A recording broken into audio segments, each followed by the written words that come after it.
On this week's Journal, we'll travel across the border to the Rio Grande Rancho to experience some of the fastest, most exciting fly-by wing shooting ever.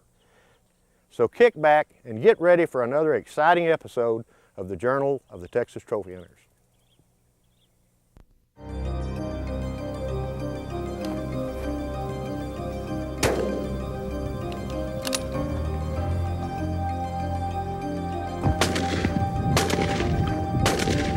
Holy smokes, what the...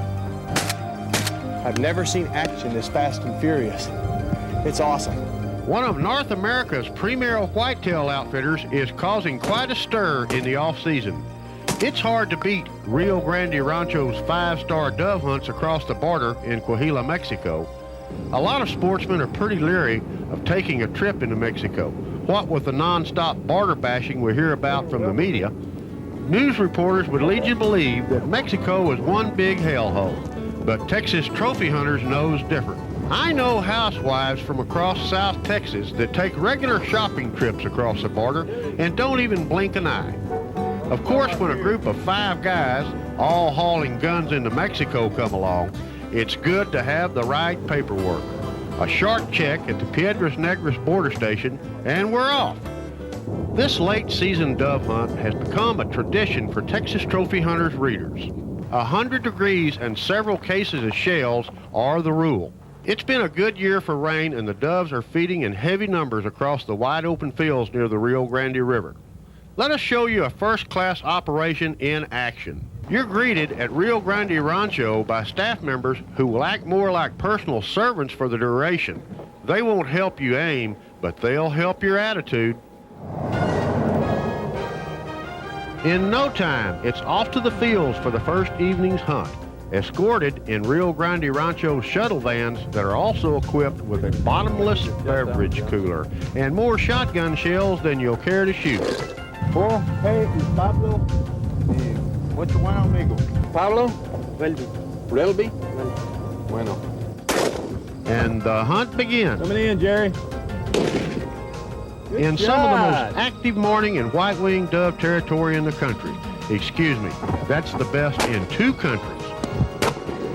One thing, you can shoot a few more birds than you can in Texas. Otherwise, it's real similar to South Texas, same terrain. It's nice because you can come down here and this particular place we're staying has good accommodations, excellent food, meet a lot of good people who you won't meet shooting on your own lease. I've heard it said that nothing you'll ever hunt will move faster than a dove in midair. Dr. Scott Artho is an instinct shooter who's put more time in at the Claiborne than just about anybody. It's a little 410 he takes to the dove fields just to make it harder on himself. Scott's literally made a science out of bringing down the gray darters. The main things you want to try to do is you want to try to keep your muzzle below the flight of the bird. Because if you got your muzzle up, you got to come below the bird and take off this way. One thing you learn from shooting on sporting clays, you want to keep your muzzle below the flight line of your target. It's a lot easier to come up to it than to come down to it. That's something you just learn. Ideally, what you want to do is you want to put most of your weight on their front foot. You can't do that a lot of times you're bird hunting. Start with your muzzle below the flight of the bird. You want to basically point your index finger along your barrel, because if you're going to shoot, like Kruger says, you can see in his tape, shot out in your finger, heavens, you see a bird come across here, you can shoot it, break it, 10 times out of 10. Now, if you line up your finger along the front of your gun, then you can pretty much do the same thing if you'll trust yourself. Mm-hmm. But majority of shooters don't shoot that much, don't take the time to go out to skeet range and practice.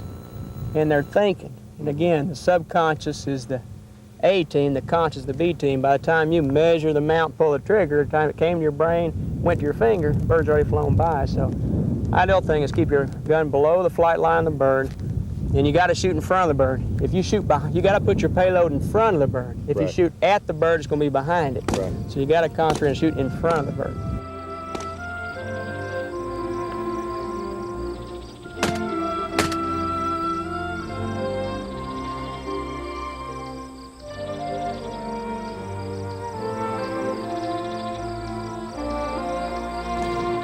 It's a sky that's alive with the split-second thrill of high-speed flybys, last-second spins, and turnaround jump shots.